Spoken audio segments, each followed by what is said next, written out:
تو اب ہم اس نتیجے پہ آئے ہیں کہ اس کے اوپر تو سب سے زیادہ زور دینا ہے ہم نے کہ اپنے آپ کو فوڈ سیکیور کیسے کرنا ہے اپنے پاپولیشن کو جو بڑھ رہی ہے اور ینگ آبادی ہے. اس کا مطلب ہماری گروتھ باقی ملکوں سے زیادہ تیز ہوگی.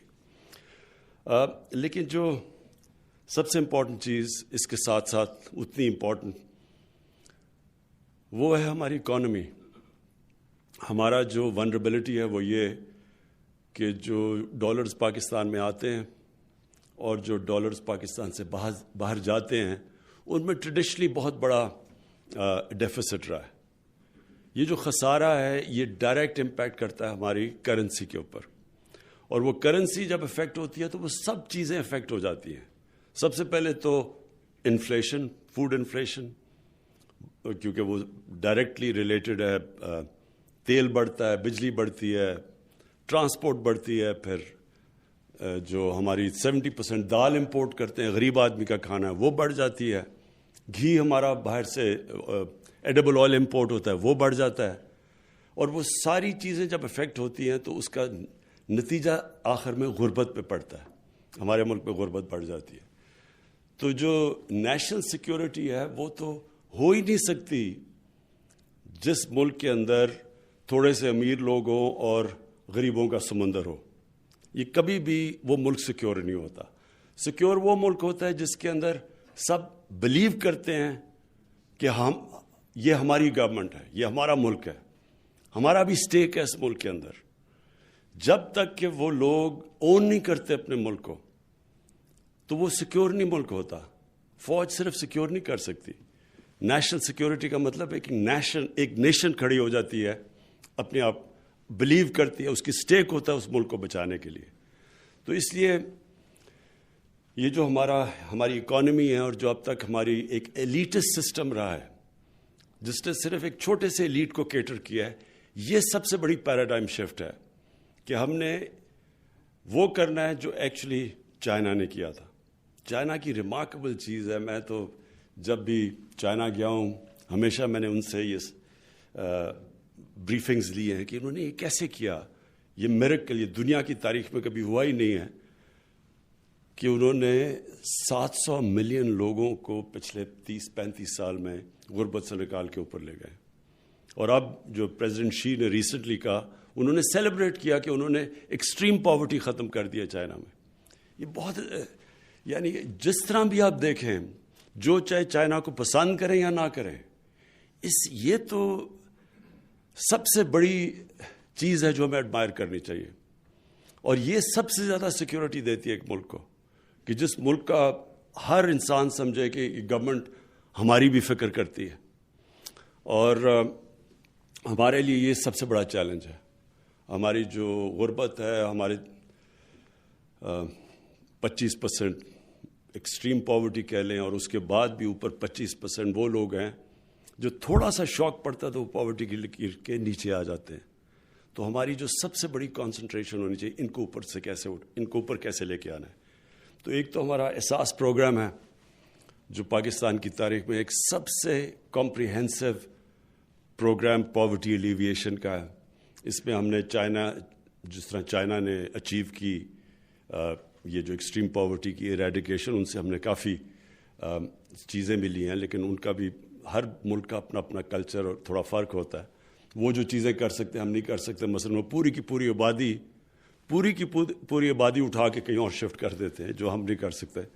لیکن ان کے پاس انہوں نے جس طرح وہ پبلک بلیو کرتی ہے ان کے اندر, وہ پبلک بھی ٹرسٹ کرتی ہے کہ ہاں یہ ہماری بہتری کے لیے کر رہے ہیں. تو ہمیں احساس پروگرام کے اندر ابھی ہم نے بڑے انیشیٹوز لیے ہوئے ہیں. ایک تو ہم نے جو کیش ڈسبرسمنٹ ہماری ہوئی تھی کرونا کے دور پہ, وہ دنیا نے اکنالج کیا. سب سے تھوڑے ٹائم میں سب سے ٹرانسپیرنٹ طریقے سے, شفافیت سے ہم نے اتنا زیادہ پیسہ بانٹا. لیکن جو اب ہم ایک پروگرام لے کے آ رہے ہیں اور اس کے اوپر بہت کام ہوا ہے, یہ انشاءاللہ اس ملک میں اور بلکہ دنیا میں بھی انشاءاللہ اکنالج ہوگا, ٹارگیٹڈ سبسڈیز. اور ہماری کوشش یہ ہے کہ تقریباً ہم آدھی آبادی سے بھی زیادہ کو ٹارگیٹڈ سبسڈیز دیں گے. ابھی سبسڈیز سب, مثلا گندم کے اوپر سبسڈی ہے تو وہ میں بھی وہی اتنا ہی پیسے دے رہا ہوں جتنا غریب آدمی دے رہا ہے. لیکن یہ جو اب اور اس میں بہت کام ہوا ہے. ہم نے اس کا جو ڈیٹا بڑے مائنیوٹلی یہ ڈیٹا اکٹھا کیا ہے, اس میں بڑی ڈیٹیلز میں جا کے کہ ہم کیسے ہر گھر کو اگر گندم پہ سبسڈی دینی چاہیے تو اس کو ڈائریکٹلی دیں, اگر گھی پہ دینے چاہتے ہیں, پھر کسانوں کو اگر ہم نے ان کو فرٹیلائزر پہ سبسڈی دینی ہے تو ان کو کیسے دے سکتے ہیں, ڈائریکٹ پہنچا سکتے ہیں. یہ انشاءاللہ ایک ریولوشن ہوگی, اور اس کی سب سے بڑا مقصد یہ ہوگا کہ ہم نے لوگوں کو غربت سے اٹھانا ہے. اس کے ساتھ ساتھ جو امپورٹنٹ چیز ہے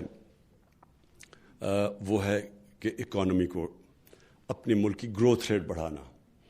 وہ ہم نے جس طرح بھی ہم نے دیکھا ہے, جب تک ہماری ریجنل پیس نہیں ہوگی, ہمارے علاقے میں جو ہمارے نیبرز کے ساتھ ہمارے تعلقات اور ٹریڈنگ ٹائز ٹھیک نہیں ہوں گی, وہ جو پاکستان کا جیو اسٹریٹجک لوکیشن ہے, اس کا ہم پوری طرح فائدہ نہیں اٹھا سکتے. ہم اصل میں اگر یہ علاقے میں امن آ جائے تو یہ سب سے زیادہ اس کا بینیفیشری پاکستان ہے, کیونکہ ہم چاروں طرف کنیکٹڈ ہیں. ہم دنیا کی 2 بڑی مارکیٹس سے کنیکٹڈ ہیں, یعنی ہم کنیکٹ ایک سے تو ہیں چائنا کے ساتھ, دوسرے سے بھی ہو سکتے ہیں انڈیا کے ساتھ. ایک طرف ایران ہے, انرجی ادھر سے ہمارے وہ ڈیفیشنسیز پوری ہو سکتی ہیں. پھر سینٹرل ایشیا, افغانستان میں امن آتا تو سینٹرل ایشیا تک. تو یہ جو لوکیشن ہے اس کا صرف فائدہ ہم تب اٹھا سکتے ہیں جب ہمارے ریجنل پیس ہو. چائنا سے تو ہمارے بہترین تعلقات ہیں اور بہتر ہوتے جاتے ہیں. افغانستان بڑی دیر کے بعد ایک امید ملی ہے پیس کی, اور یہ بہت دیر کے بعد ایک اپرچونٹی آئی ہے. کسی کو بھی انڈر ایسٹیمیٹ نہیں کرنا چاہیے کہ یہ کتنا مشکل ہے. اس کے اندر بڑے چیلنجز ہیں. جو ایک ملک میں 20 سال سے اگر سول وار ٹائپ سچویشن ہو تو وہ اتنی دشمنیاں اتنی بڑھ جاتی ہیں کہ اتنا, اور مسٹرسٹ اتنا بڑھ جاتا ہے کہ آسان نہیں ہے. لیکن اس کا اتنا امپورٹنٹ ہے افغانستان کے لیے, اور اگر کوئی ملک کا سٹیک افغانستان میں امن کا ہے, افغانستان کے بعد وہ پاکستان ہے. ہمارا سب سے زیادہ انٹرسٹ ہے, کیونکہ میں جو میری میٹنگز ہوئی ہیں سینٹرل ایشین لیڈرشپ سے, وہ سب انٹرسٹڈ ہیں پاکستان کو استعمال کرنے کے لیے. جو اس لینڈ لاکڈ ہیں تو ان کے لیے پاکستان بڑا امپورٹنٹ ہے, اور وہ سب کھلتی ہے, اس کی چابی ہے افغانستان میں امن کی. تو ہم پوری کوشش کر رہے ہیں. مجھے بڑی خوشی ہے کہ پاکستان نے اپنا پوری جو ہم کر سکتے تھے ہم نے کوشش کی ہے اس کی افغانستان میں امن کی. لیکن چیلنجز ہیں. نئی ایڈمنسٹریشن آئی ہے, بائیڈن ایڈمنسٹریشن, یہ بھی اب اسی راستے پہ چلی گئی ہے کہ وہ بھی سمجھتے ہیں کہ یہ اور 20 سال ایک جنگ چلی, اور زیادہ آگے نہیں جانی چاہیے. ہم کوشش بھی کر رہے ہیں اور امید کر رہے ہیں, اور انشاءاللہ کہ ایک دفعہ افغانستان سیٹل ہوتا ہے تو بہت بڑا شفٹ آئے گا اس سارے علاقے میں. افغانستان کے لیے بہت فائدہ ہے, پاکستان کے لیے. پھر سینٹرل ایشین سے کنیکشنز ہیں جو ابھی ہماری نیگوسیشنز چل رہی ہیں ازبیکستان سے, ایک ٹرین روٹ کی جو کنیکٹ کرے گا پاکستان کو ازبیکستان اور آگے. اب لاسٹ آ گیا انڈیا. یہ ایک بڑی انفارچونیٹ چیز ہے کہ جب میری گورنمنٹ آئی تو ہم نے پوری کوشش کی ہندوستان سے کہ ہم اپنے جو بھی ایشوز ہیں, اور ہمارا ایشو بیسکلی کشمیری ایک ہی ایشو ہے, ہم اس کو کیسے ڈائلاگ کے ذریعے حل کریں اور اپنی ایک سویلائزڈ نیبرز کی طرح اپنی ریلیشن شپ قائم کریں. انفارچونیٹلی 5 اگست آ گیا اور اس سے بہت بڑا ایک دھچکا پڑا, اور ہمارا ٹوٹل بریک ڈاؤن ہو گیا دونوں ملکوں کے بیچ میں.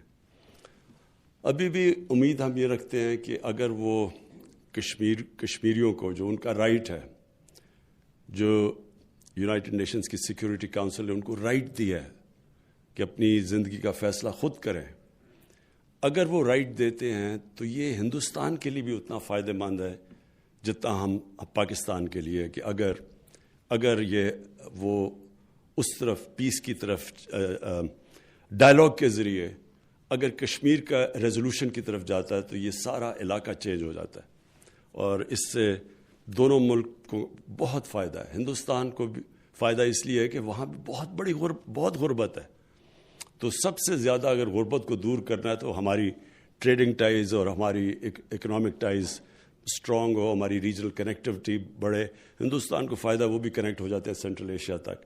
تو یہ ایک آگے صرف ایک ایشو ہے جو ہمیں روک کے رکھا ہوا ہے اس وقت تک. اور ہم تو اپنی کوشش کریں گے, لیکن ہندوستان کو پہلا قدم لینا پڑے گا, کیونکہ 5 اگست کے بعد اب جب تک وہ پہلا قدم نہیں لیتے تو ہم انفارچونیٹلی آگے نہیں بڑھ سکتے وہاں. میں آخر میں معید آپ کو پھر سے مبارک دیتا ہوں. یہ بہت ضروری تھا کہ ہماری جو ہماری سیکیورٹی ڈویژن ہے وہ کنیکٹ کرے اور کوآرڈینیٹ کرے سارے جو یونیورسٹیز ہیں اور جو ہمارے تھنک ٹینکس ہیں اور جو ہمارے انٹلیکچوئلز ہیں. اور یہ جو آپ نے پورٹل آج لانچ کیا ہے, یہ بہت ضروری ہے کہ ایک انکلوسو قسم کی بلکہ یہ ملک کی کوہیژن کے لیے ضرورت ہے کہ سب کی انپٹ آئے, سب کا کانسیپٹ پتہ چلوائے کہ ہر پاکستانی کا کیا کانسیپٹ ہے نیشنل سیکیورٹی کا. اور وہ ریجن ٹو ریجن بھی ویری کرے گا. آپ حیران ہوں گے کہ جو بلوچستان میں لوگ سمجھتے ہیں نیشنل سیکیورٹی, وہ شاید پنجاب میں نہیں سمجھتے. یا جو مرج ڈسٹرکٹس ہیں, جو ایکس فاٹا ہے, وہ ڈسٹرکٹس, ان کے اندر بھی اس وقت اور ایشوز ہیں. سو یہ جب آپ یہ ڈائلاگ شروع کریں گے اور یہ پورٹل کے ذریعے, تو اس سے بہت زیادہ جو ہم چاہتے ہیں انکلوسیوٹی پاکستان کے اندر ایک اس کوآرڈینیشن کی وجہ سے نیشن بلڈنگ میں اور نیشنل سیکیورٹی میں یہ بہت فائدہ دے گا. شکریہ.